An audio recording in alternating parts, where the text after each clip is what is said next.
Hello friends, हमारे channel study class completely में आप सभी का स्वागत है। आज का टॉपिक केमिस्ट्री, धातु और अधातु। धातु किसे कहते हैं, अधातु किसे कहते हैं। धातु में धात्विक गुणों का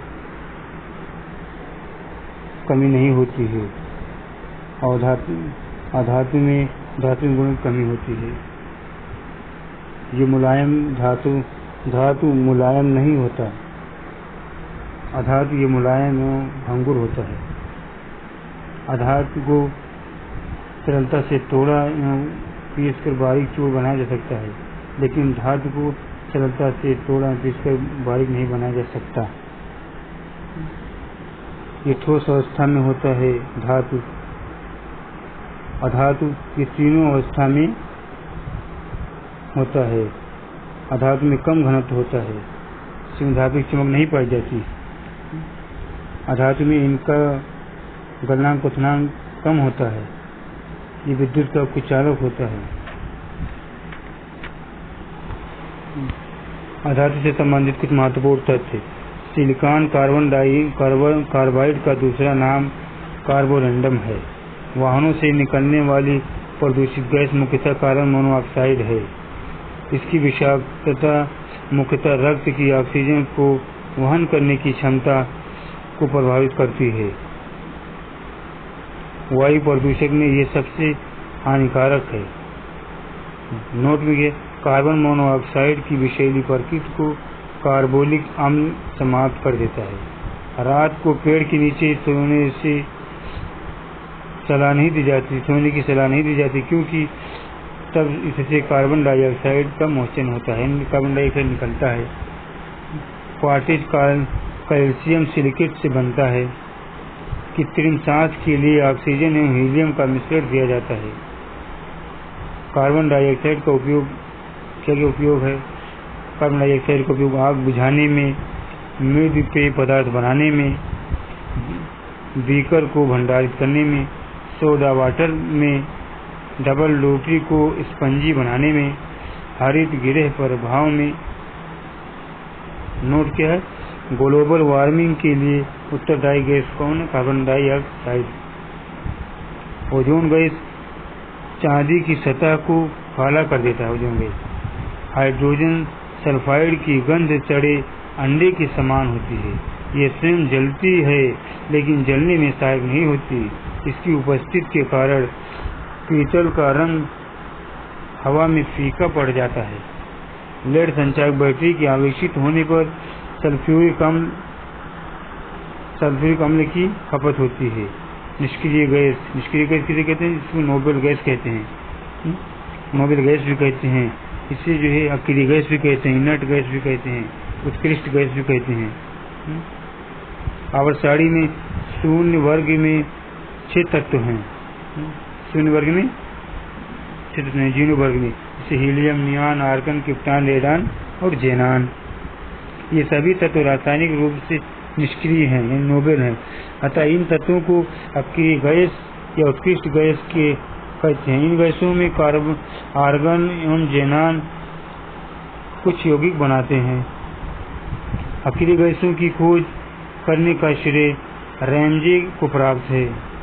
हीलियम क्या है, हीलियम का एटॉमिक नंबर क्या है, एटॉमिक नंबर 2 है हीलियम का।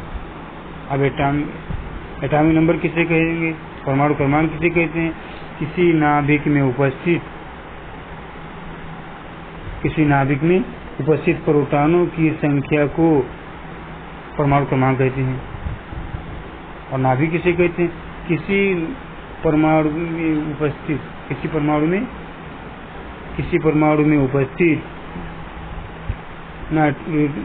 नाइट्रोजन और प्रोटॉन, न्यूट्रॉन और प्रोटॉनों की संख्या के योग को क्या नाभिक कहते हैं। ठीक, और हम आगे बढ़ते हैं। हीलियम हल्की तथा अज्वलनशील गैस है, ये हल्की भी होती है। इसकी खोज फ्रैंक लैंड और लोकेयर ने की। इसका उपयोग गुब्बारों को भरने में, मौसम संबंधी अध्ययनों के लिए ठंडी वायु वाली नाभिकीय भट्टी में दरो हीलियम का उपयोग निम्न ताप पर प्रयोगों में निम्न तापीय अभिकर्मक के रूप में करते हैं। अस्पतालों में कृत्रिम सांस में ऑक्सीजन के साथ हीलियम मिला गैस। गोताखोरों द्वारा भी अधिक गहराई में सांस लेने के लिए हीलियम एवं ऑक्सीजन के मिश्रण का उपयोग किया जाता है। हवाई जहाज में टायरों में भरने में हीलियम का प्रयोग किया जाता है। नोट के वायु के साथ विस्फोटक मिश्रण नहीं बनाने के कारण वायु भरे गुब्बारों में हीलियम को हाइड्रोजन की अपेक्षा वरीयता दी जाती है। और नियान का एटॉमिक नंबर कितना है? 10 है इसका एटॉमिक नंबर। नियान का उपयोग क्या है? नियान विसर्जन लैंपों एवं ट्यूबों, वायुयान तथा प्रतिदीप्त बल्बों में भरी जाती है, जिनको विज्ञापन के लिए इस्तेमाल करते हैं। इसका उपयोग हवाई अड्डों पर विमान चालकों को संकेत करने के लिए किया जाता है, क्योंकि इसका प्रकाश कोहरे में अधिक चमकता है। किसका प्रकाश कोहरे में अधिक चमकता है? नियान का। आर्गन क्या है? इसकी खोज का श्रेय रैमजे को है। इनकी खोज नहीं की थी, रैमजे ने की थी। ये वायुमंडल में सबसे अधिक मात्रा में पाया जाने वाला अक्रिय गैस है। आर्गन का उपयोग मुख्यतः उच्च तापीय धातु प्रक्रियाओं, धातुओं तथा मिश्र धातुओं की आर्क बिल्डिंग में निष्क्रिय वातावरण उत्पन्न करने तथा बिजली की बल्ब भरने में किया जाता है।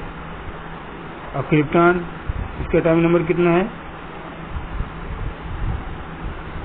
36 है।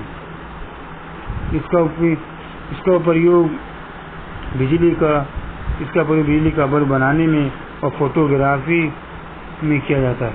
इसे लेजर बनाने में प्रयोग किया जाता है। जेनान, ये सर्वाधिक यौगिक बनाने वाला अक्रिय गैस है। तो यौगिक बनाएगा। इसे स्ट्रेंजर भी कहते हैं। ये जल में घुलनशील है। जल में क्या है? ये जल में घुलनशील है। और कौन गैस जल में घुलनशील नहीं है?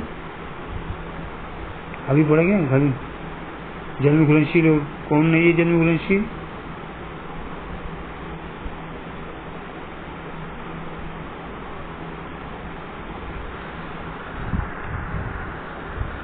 चलिए देखिए, इसको देख लेना, सर्च करेंगे इनमें। जितने जो है मेहनत करेंगे उतना जो है और तैयारी होगा। ठीक। अब उस टॉपिक है जेनान। ये सर्वाधिक यौगिक बनाने वाला अक्रिय गैस है। इसे स्ट्रेंजर भी कहते हैं। जल में घुलनशील है। रेडान को छोड़कर अन्य सभी अक्रिय गैस वायुमंडल में मुक्त रूप से पाई जाती है। सारी गैसें, रेडान को छोड़कर अन्य सभी अक्रिय गैस वायुमंडल में पाई जाती हैं। ये रेडियो सक्रिय तत्व है। इसका उपयोग रेडियो थेरेपी के रूप में कैंसर के इलाज में किया जाता है। ठीक है सर। ऐसे जो है हम वीडियो लाते रहेंगे। आप सभी इसके जरिए से अपनी तैयारी जो है करते रहेंगे। ये पीसीएस में भी पीसीएस में क्वेश्चन आया था अक्रिय गैस, एक अक्रिय गैस दिया था और उसमें से और तमाम जो है अलग ग्रुप के तत्व दिए गए थे।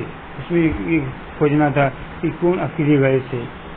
ठीक है, या कौन अक्रिय गैस नहीं। इस तरीके से क्वेश्चन आया था पीसीएस लेवल में। ठीक है, तो इस तरीके से एक क्वेश्चन को जब आप कहीं से भी जो क्वेश्चन मिले उसको क्या करें, उसको एक्सेप्ट करके नोट करें। नोट करके बार बार उसको देखते रहेंगे, रिवीजन करते रहेंगे, फिर क्वेश्चन आप तैयारी होगा। ठीक है sir. Thank you so much.